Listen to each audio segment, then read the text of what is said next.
Good morning students, how are you? Class 9th Hindi स्पर्श।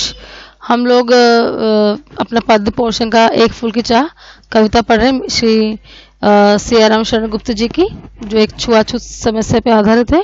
उसका third part हम आज पढ़ने वाले हैं। चलो हम लोग स्टार्ट करते हैं।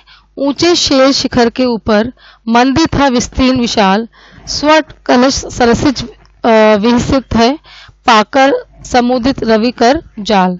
तो देखो यहाँ पर शेर शिखर यानी कि पहाड़ की जो चोटियां होती है ना, ऊंची ऊंची, जो हमको दूर से दिखाती है कि भाई हम जो है, जैसे हम लोग जयपुर से या कोटा से उधर से आते हैं तो हम लोग को दिखता है ना दूर से अपनी सवाई माधोपुर की पहाड़ियां दिखाई देने लगती है, अलवर की जाते हैं उस साइड, तो उस साइड की पहाड़ियां दिखाई लगती है। तो उसके लिए आया है ये शेर शिखर।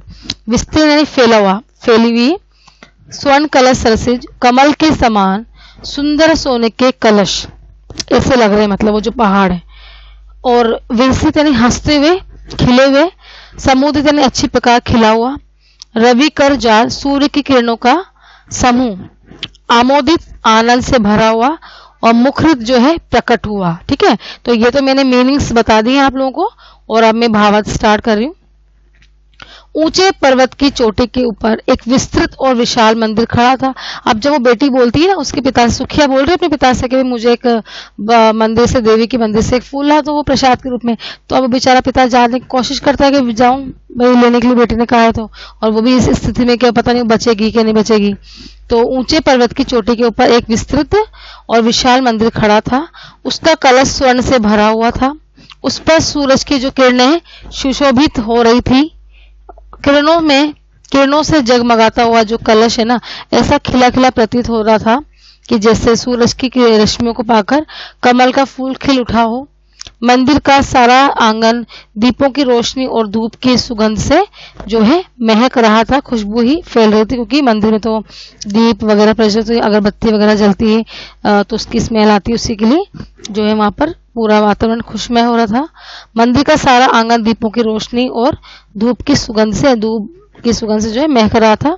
मंदिर के अंदर और बाहर सब और उत्सव जैसा उल्लास में वातावरण। ये पूरा मंदिर का वर्णन किया गया। मंदिर का वर्णन किस पद में आया है, तो वो इस ऊंचे शेर शिखर के इस वाले पद में आया है। और ये पूरा इस वाले पूरे पद में मंदिर से रिलेटेड ही हमको जो इसका वर्णन किया। अब देखो आगे। भक्त वृंद मृदु मधुर कंठ से गाते थे सभक्ति मुदमय, पतित तारिणी पापहारिणी माता तेरी जय हो, मेरे मुख से भी निकला। अब यहाँ पे जो मंदिर गया है तो वहां पे जो भजन कीर्तन चल रहे होंगे, ये तो हमें दिख ही रहा है कि जो है यहाँ पे भजन कीर्तन भी चल रहे हैं। और किस तरह वहां पे जो और दूसरे जो भक्त आए हैं वो भी अपनी किस तरह अपने मधुर स्वर में अपने मधुर स्वर से जो है गाना, मतलब भजन गा रहे हैं, वो देखेंगे हम। अब देखो यहाँ पे सबसे पहले तो मैं मीनिंग्स बताती हूँ। वृंद यानी समूह, उनका भक्तों का जो भक्त गण है उनका समूह। मुदमय यानी प्रसन्नता होते हुए, बिल्कुल प्रसन्न मुद्रा में भगवान को खुश, अपने आप को भी खुश रखकर भगवान को प्रसन्न करने के लिए। पतित तारिणी, पतितों का उद्धार करने के लिए, जिन्होंने पापियों का उद्धार करने के लिए। ढिकला यानी ठेला गया या ढकेला गया, इस तरह ढिकला जो अभी नीचे हम लोग लास्ट में आपका वर्ड है उसका मैंने ठेला गया या ढकेला गया। अब सीधे हम भावार्थ पे आते हैं कि मंदिर में भक्तों की टोली जो है बड़ी मधुर और कोमल आवाज में आनंद और भक्ति के साथ भरी हुई जय गान करती हुई है कि हे पतितों का उद्धार करने वाली देवी, हे पापों का नाश करने वाली देवी, हम तेरी जय जयकार करते हैं। पतित तारिणी पापहारिणी यानी जो पापियों के तारने वाली है, उनका मोक्ष प्राप्त करवाने वाली है, पापियों को हारने, मतलब उनको हरने वाली, उनके दुख को मिटाने वाली है। तो ऐसे तेरी जय जयकार हो हे माता। तो फिर सुखिया के पिता के मुंह से भी माता का जयगान निकल पड़ा और उसने दोहराया, है पतितों का उद्धार करने वाली देवी तुम्हारी जय हो। ये कहने के साथ ही न जाने उसमें कौन सी शक्ति आ गई कि जिसने उसे ठेलकर पुजारी के सामने खड़ा कर दिया और अनायास ही पूजा स्थल के सामने पहुंच गया।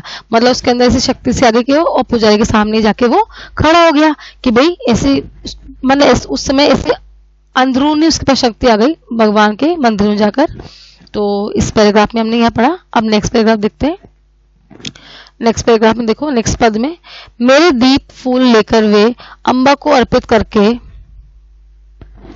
दिया पुजारी ने प्रसाद जब आगे को अंजलि भर के, भूल गया उसका लेना झट परम लाभ सा पाकर में, सोचा बेटी को माँ के ये पुण्य पुष्प दे दूं जाकर।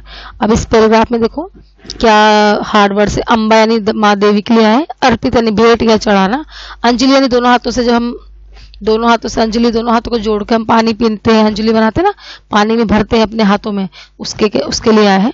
और परम लाभ यानी परमात्मा की कृपा या बहुत बड़ा लाभ, और पुण्य यानी पवित्र, पुष्प यानी फूल। तो भावार्थ पे चलते सीधे।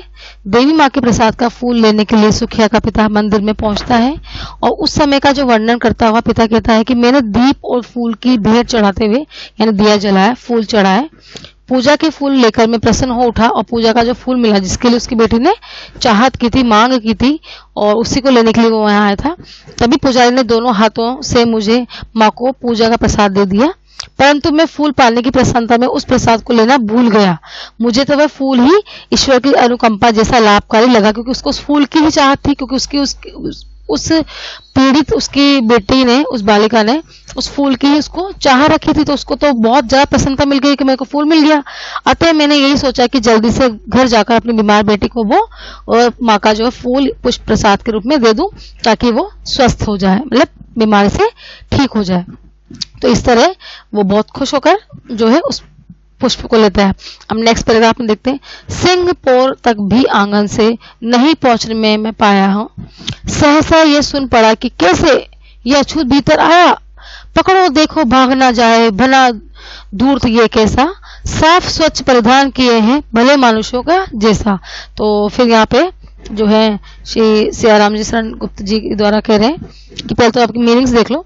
सिंहपोर मंदिर का जो सिंह मुख्य द्वार है, सिंहपोर किसे कहते हैं, मंदिर का जो मुख्य द्वार है, सहसा अचानक, धूर्त छली यानी छल लिया इसने तो हमको, परिधान यानी वस्त्र, अनर्थ पाप कर दिया, कलुषित अपवित्र और काली, चिरकालिक लंबे समय से बनाई हुई, और सुचिता यानी पवित्रता। तो अब देखो भावार्थ पे चलते हैं। सुखिया का पिता देवी के मंदिर में फूल लेने के लिए जाता है और पहचान लिया जाता है, लोग उसे पहचान लेते हैं कि भाई तो अछूत है, और तब वह अपनी आप बीती सुनाते हुए कहता है कि मैं पूजा करके मंदिर के मुख्य द्वार तक भी पहुंच नहीं पाया था कि अचानक मुझे ये स्वर सुनाई पड़ा, यानी कि लोगों की आवाज आई, अरे ये तो अछूत है, मंदिर में कि कैसे अंदर आ गया, पकड़ो इसे, सावधान रहो, कहीं ये दुष्ट भाग ना जाए, ये कैसा ठग है, इसने हमको छल लिया, ऊपर से साफ सुथरे कपड़े पहनकर भले आदमियों जैसा रूप बनाए हुए इसने, लेकिन तो अछूत है, परंतु हे महामारी और नीच, इस पापी ने मंदिर को घुसकर बड़ा पाप कर देना, ये तो अछूत जाति का है, और जो महामारी को मतलब इसकी बेटी को बीमारी लगी, इसने तो हम सबको छल लिया और पूरे मंदिर को अपवित्र कर दिया, इसने इतने लंबे समय से बचाई गई इस मंदिर की पवित्रता को जो है नष्ट कर दिया, इसको अपवित्र कर दिया है, इसके प्रवेश से जो मंदिर जो है अपवित्र हो गया है। तो इस तरह लोग जो उसको ऐसे तरह स्वर सुनाई देते हैं तो वो कैसा द्रवित हो जाता है, इतना उसका हृदय भाव विद्युल होता है कि मैं तो सिर्फ एक फूल, अपनी देवी माँ के फूल लेने आया था अपनी बेटी के स्वास्थ्य के लिए, और आज मुझे ये सब कुछ सुनने को मिल रहा है। तो देखो अब आगे क्या होता है। पापी ने मंदिर में घुसकर किया अनर्थ बड़ा भारी, कलुषित कर दी है मंदिर की चिरकालिक शुचिता सारी। क्या मेरा कलुष बढ़ा है देवी की गरिमा से भी, किसी बात से मैं हूं आगे माता की महिमा भी। तो यहाँ पे देखो पहले तो मीनिंग्स बताती हूँ आप लोगों को। कलुष यानी पाप, और गरिमा यानी महानता, महिमा महत्व के लिए है, छोटा यानी गलत, महानता यानी ऊंचाई। सुखिया के पिता अभावार्थ पे चलते हैं। सुखिया के पिता मंदिर में पूजा का फूल लेने गए तो भक्तों ने उन्हें बहुत अछूत कहकर पकड़ लिया। तब सुखिया के पिता उन भक्तों से बोले, ये तुम क्या कहते हो, मेरे मंदिर में आने से देवी का मंदिर कैसे पवित्र हो गया? क्या मेरे पाप तुम्हारे देवी की महानता से भी अधिक बढ़कर हैं? क्या मेरे मेल में तुम्हारे देवी के गौरव को नष्ट करने की शक्ति है? क्या मैं किसी बात में तुम्हारे पूज्य देवी से भी अधिक बढ़कर हूँ? नहीं, ये संभव नहीं है। अरे दुष्ट, तुम ऐसा तुच्छ विचार करके भी अपने आप को माँ का भक्त कहते हो, तुम्हें लज्जा नहीं आनी चाहिए। तुम माँ को मूर्ति के सामने ही माँ की मतलब तुम माँ की मूर्ति के सामने मतलब भगवान के सामने भगवान के मंदिर में ही उसके गौरव को नष्ट कर रहे हो, उसकी गरिमा को नष्ट कर रहे हो। माँ कभी छूत अछूत नहीं मानती, वो तो सबकी माँ है। मतलब ये सुखिया के शब्द है पीछे वाले यानी बाद वाले। और उससे पहले जो कहे वो लोग जो वहां पे ग्रुप था ना, समूह था किसका, उन भक्तों का, वो भक्त बोल रहे हैं कि भाई तुम यहाँ मंदिर में आ गए, पूरे मंदिर को अपवित्र कर दिया और तुमने इस पूरी कलुषित कर दिया, पूरे जो यहाँ की देवी माँ की जो महानता थी उसको भी तुमने जो है कलुषित कर दिया, मिटा दिया, काली माँ के कारण तो उसके गौरव को नष्ट कर दिया। और क्या मैं किसी बात में तुम्हारी पूज्य देवी से भी बढ़कर हूँ? तो इस तरह वहां पे भला बुरा उसको लोग कहते हैं। तो इसीलिए वो जो है सुखिया के पिता हैं, वो अपने आप को यही कह रहे हैं कि तुम्हें लज्जा नहीं आना चाहिए, माँ की मूर्ति के सामने तुम उसकी गौरव को नष्ट कर रहे हो। और माँ कभी छूत अछूत नहीं मानती है, वह तो सबकी ही माँ है, भगवान तुम्हें सबके लिए है बराबर। उसने थोड़ी कहा कि भाई तुम नीच जाति को, निम्न जाति को तुम हमारे मंदिर में मत आना, या तुम इस जाति को तुम हमारी पूजा करना। ये तो हम लोगों ने बनाए हैं, तो समाज ने तय करे कि कौन ब्राह्मण कुल क्या करेगा और जो निम्न जाति के लोग हैं वो क्या काम करेंगे। ये तो हम लोगों के बनाए हुए कानून है, बाकी भगवान ने तो ऐसा कोई कानून नहीं बनाया है। भगवान ने सबको एक बनाया है और भगवान खुद भी एक ही है सब तरह के। तो इसी तरह यहाँ पे सिया राम शरण गुप्त जी हमने कहते हैं, और इस पद में यही कहा गया है कि जो आपस में भक्त का और सुखिया के पिता का जो वार्तालाप है वो इस पद में हमें दिखाई दिया है। इस तरह बच्चों हम लोगों ने आज 4 पैराग्राफ कंप्लीट कर लिए, बाकी पैराग्राफ नेक्स्ट वीडियो में करेंगे। आप इनके अर्थ को अच्छे से जो है पढ़ेंगे और स्वयं इसके अर्थ को खुद जो है करना, भावार्थ करने की कोशिश करेंगे, तभी हम लोगों को अच्छे से भावार्थ आएगा। और बीच में से कोई सा क्वेश्चन पुट अप करूंगी मैं, तो आप उसके आंसर दे सकते हैं। तो आप लोग अच्छे से इसको 1 से 2 बार पढ़ें, खुद स्वयं उसके अर्थ को करने की कोशिश करें और करें। लाइव क्लास में मैं फिर से इसको पढ़ाने वाली हूँ, और आज तक के लिए ठीक है, इतना ही बहुत है। Okay bye.